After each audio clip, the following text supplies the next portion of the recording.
Hai, jumpa lagi dengan saya, Edu. Kali ini kita akan membahas materi menentukan media promosi. Tujuan pembahasan materi ini adalah, yang pertama, memahami arti dan tujuan promosi. Yang kedua, memahami segmentasi pasar. Yang ketiga, memahami jenis dan bentuk promosi, juga strategi promosi. Yang keempat, memahami media-media promosi dengan benar. Oke, kita mulai ya. Memperkenalkan sebuah produk menjadi sebuah brand yang dikenal khalayak luas tidaklah mudah. Diperlukan sebuah strategi. Promosi adalah media yang paling tepat untuk membuat suksesnya penjualan. Jika tidak ada promosi, maka konsumen tidak mungkin mengenal brand dari produk yang akan dipasarkan. Oleh karena itu, promosi sangatlah penting bagi perkembangan sebuah usaha. Tidak ada bisnis yang sukses tanpa melakukan promosi. Lalu, apakah arti promosi? Beberapa pakar mendefinisikan promosi sebagai berikut. Menurut pakar pemasaran Boone dan Kurtz, promosi adalah proses menginformasikan, membujuk, dan mempengaruhi suatu keputusan pembelian. Sedangkan menurut ahli pemasaran Harper Boyd, promosi diartikan sebagai upaya membujuk orang untuk menerima produk, konsep, dan gagasan. Dari dua pengertian promosi yang disampaikan oleh kedua pakar pemasaran tersebut, maka promosi dapat disimpulkan sebagai berikut. Promosi adalah untuk memberitahukan, menginformasikan, menawarkan, membujuk, atau menyebarluaskan suatu produk atau jasa kepada calon konsumen dengan tujuan agar calon konsumen tersebut pada akhirnya dapat melakukan pembelian. Mengapa promosi harus dilakukan? Orang melakukan promosi untuk mencapai suatu tujuan tertentu. Adapun tujuan promosi berdasarkan rangkuman dari berbagai sumber adalah, yang pertama, untuk menyebarluaskan informasi suatu produk kepada calon konsumen yang potensial. Yang kedua, untuk mendapatkan konsumen baru dan untuk menjaga loyalitas konsumen tersebut. Yang ketiga, untuk menaikkan penjualan serta laba atau keuntungan. Yang keempat, untuk membedakan dan mengunggulkan produknya dibandingkan dengan produk kompetitor. Sedangkan yang kelima, untuk banding atau membentuk citra produk di mata konsumen sesuai dengan yang diinginkan. Yang keenam, untuk merubah tingkah laku dan pendapat konsumen tentang suatu produk. Ada banyak sekali jenis dan cara melakukan promosi. Beda produk atau jasa, beda pula cara dan media promosinya. Berikut ini adalah jenis-jenis promosi yang biasa kita lihat. Yang pertama, promosi secara fisik. Promosi dapat diadakan di lingkungan fisik yang biasanya dilakukan pada acara-acara tertentu atau event-event khusus yang diadakan di suatu tempat seperti pameran, bazar, festival, konser, dan semacamnya. Biasanya para penjual membuka semacam stand atau booth untuk menampilkan dan menawarkan produk atau jasanya. Kelebihan jenis promosi secara fisik dan langsung adalah dapat menjangkau langsung ke para konsumen. Sedangkan kekurangan cara promosi secara fisik adalah sangat terbatasnya jumlah calon konsumen karena hanya diadakan di lingkungan atau area tertentu, seperti perkantoran, kampus, sekolah, dan semacamnya. Yang kedua, promosi melalui media tradisional.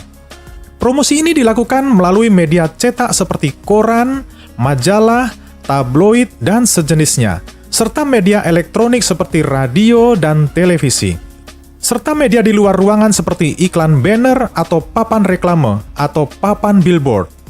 Kelebihan promosi jenis ini adalah dapat menjangkau lebih banyak calon konsumen daripada dengan promosi secara fisik, karena jangkauan media yang cukup luas. Kekurangan promosi jenis ini adalah membutuhkan biaya yang sangat besar, karena melibatkan media-media besar seperti televisi, penyedia papan billboard, dan lain sebagainya. Yang ketiga, promosi melalui media digital. Jenis promosi ini melalui media internet dan sosial media atau jejaring sosial. Ini adalah cara modern untuk berpromosi, karena memungkinkan orang melihat produk atau jasa yang dipromosikan melalui teknologi terkini seperti ponsel maupun laptop.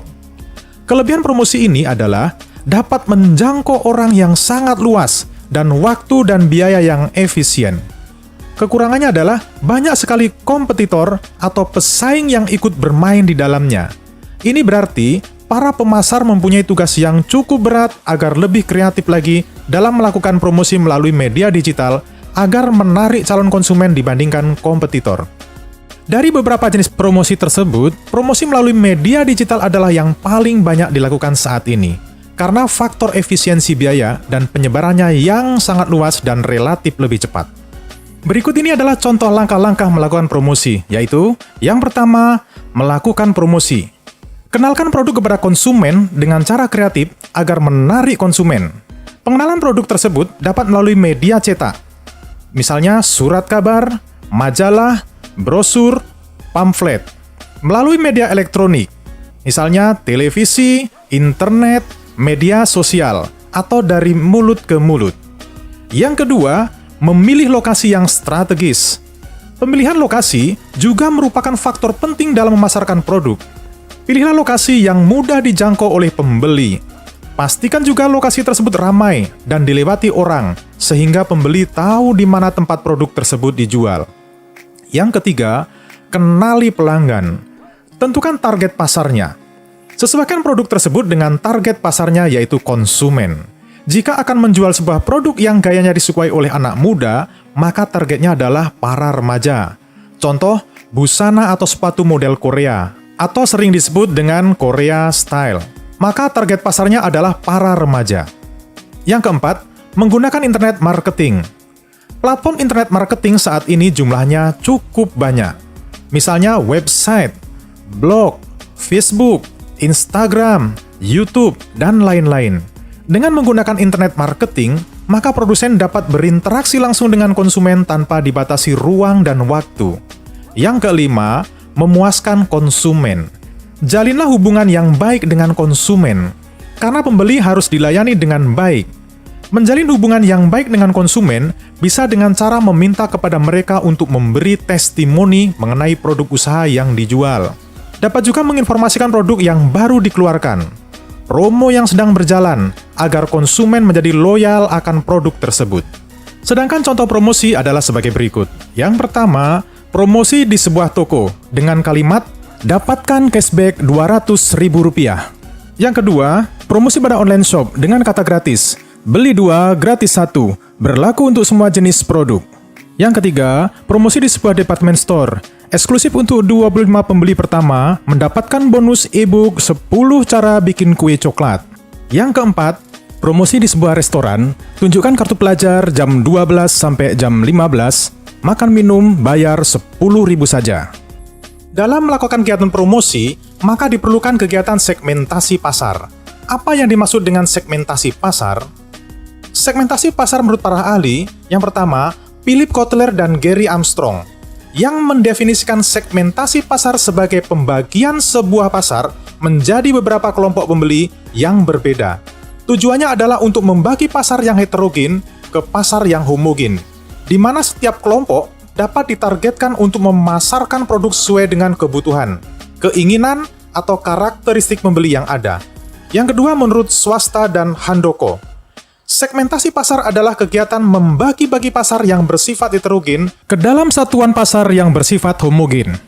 Sedangkan Ruth Pride dan Farrell mendefinisikan segmentasi pasar sebagai proses membagi pasar dalam segmen pelanggan potensial dengan kesamaan karakteristik yang menunjukkan adanya kesamaan perilaku pembeli.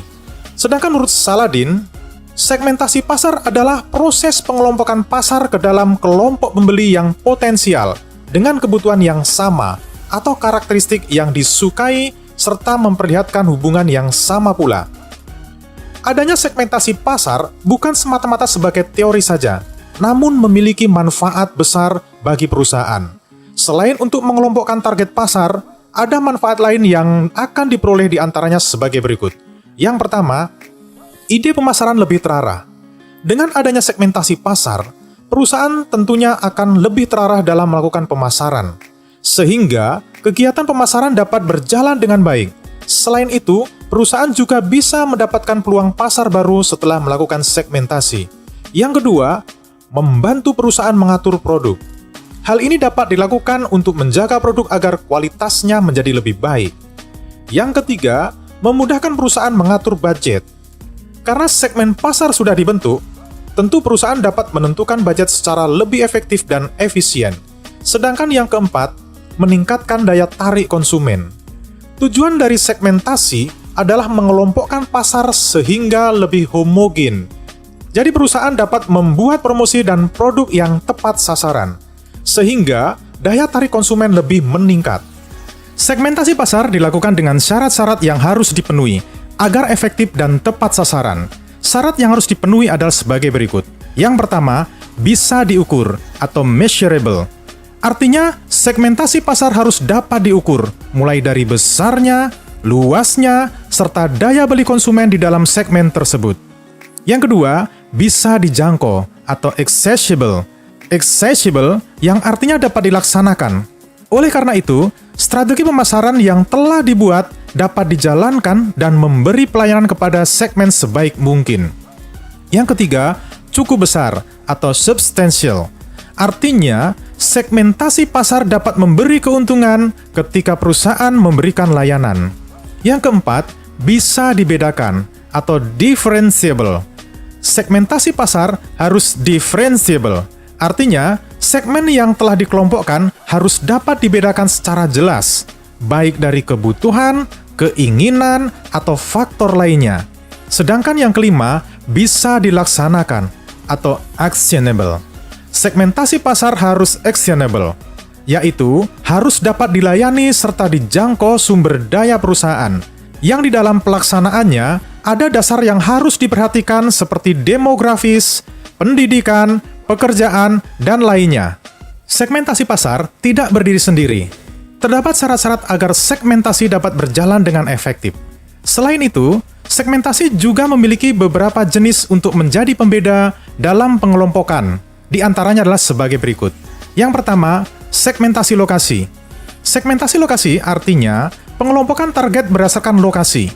Tipe segmentasi lokasi ini bertujuan agar perusahaan lebih dekat dengan konsumen, sehingga semua biaya pengeluaran dapat ditekan lebih murah. Misalkan, produk otomotif dari negara Jepang yang membangun perusahaan perakitan produknya di Indonesia. Contoh, produk sepeda motor, mobil, dan lain-lain. Yang kedua, segmentasi waktu. Segmentasi waktu adalah pengelompokan berdasarkan waktu. Bisa dikatakan bahwa segmentasi waktu ini bersifat temporary. Misalnya, ketika Idul Fitri tiba, maka segmentasi yang dibidik adalah umat Muslim karena akan merayakan Idul Fitri. Setelah Idul Fitri, maka segmentasi akan berubah lagi. Yang ketiga, segmentasi harga. Segmentasi harga ini dapat dilakukan dengan menetapkan harga pada setiap produk mulai dari harga rendah, menengah, dan tinggi, agar semua kalangan dapat membeli produk tersebut. Jika memiliki pasar yang luas, maka perusahaan dapat membuat produk yang sama, namun dapat menyasar semua segmentasi harga.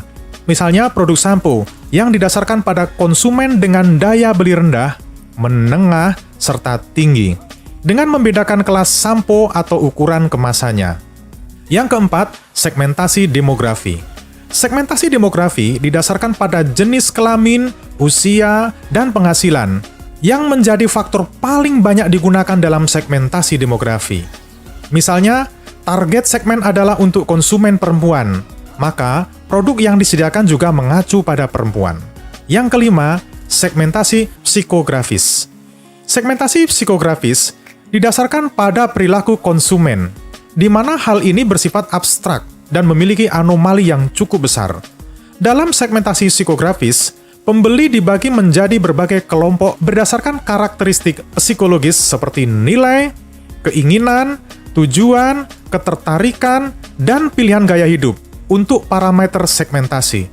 Contoh, Jelena Lewis mengambil segmentasi psikologis pakaian, yaitu seorang laki-laki berpetualang, dan penuh tantangan.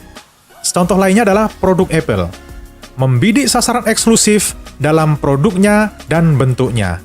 Sedangkan segmentasi yang keenam adalah segmentasi sosial budaya. Segmentasi sosial budaya didasarkan pada pola sosial dan budaya konsumen yang meliputi kelas sosial, suku, serta norma masyarakat dalam lingkungan.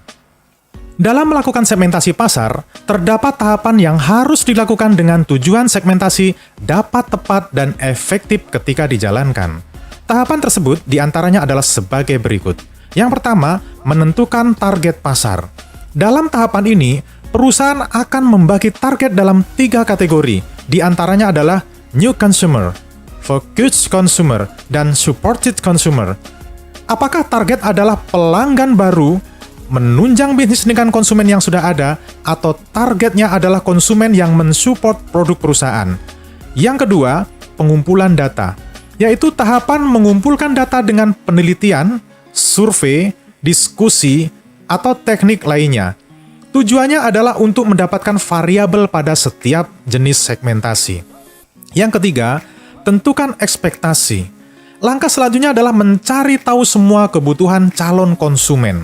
Lalu sesuaikan dengan produk yang akan dijual. Untuk mendapatkan informasi, dapat dilakukan bertanya langsung kepada calon konsumen atau dengan melakukan serangkaian tes produk. Yang keempat, pisahkanlah menjadi subgroup. Jika hasil sudah didapat, agar lebih maksimal, maka pisahkan menjadi subgroup sesuai dengan segmentasi. Yang kelima, evaluasi kembali target pasar.